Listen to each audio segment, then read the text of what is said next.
बीड या ठिकाणी अतिवृष्टीमुळे अनेक गावं पुरामध्ये वाहून गेलेली आहेत। अतिशय वाईट प्रसंग बीड जिल्ह्यामध्ये झालेले वसुंगाव असेल, आबेगाव असेल आणि असे अनेक 2-3 गावं आहेत।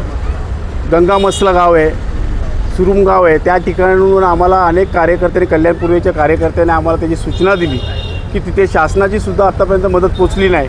त्यामुळे आम्ही आत्ता सध्या 1000 लोकांसाठी धान्य, तेल, त्यांच्यासाठी पुस्तके, गाद्या, चादरी, साड्यासुद्धा या ठिकाणून पाठवत आहोत।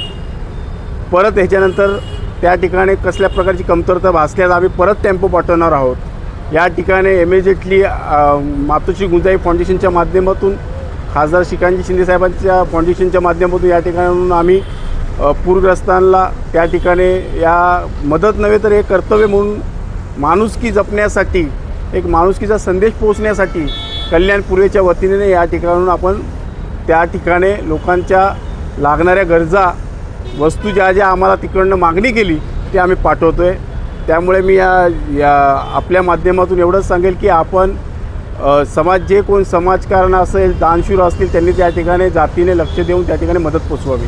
मला वाटतं महेश दादा आजच नाही तर खूप पूर्वीपासून, जसं कोविड काळ पण होता त्या काळात सुद्धा दादाने अशाच प्रकारे गोरगरीब जनतेला कायम वैद्यकीय सेवा असेल, ज्या त्यांचा मूलभूत म्हणजे अन्न, वस्त्र असेल, तर ह्यासुद्धा गोष्टींची दादाने कायमच लोकांना मदत केली असेल। म्हणजे दादा सामाजिक क्षेत्र असू दे, राजकीय क्षेत्र, कुठल्याही क्षेत्रामध्ये दादा आजपर्यंत कधी कमी पडलेला नाही।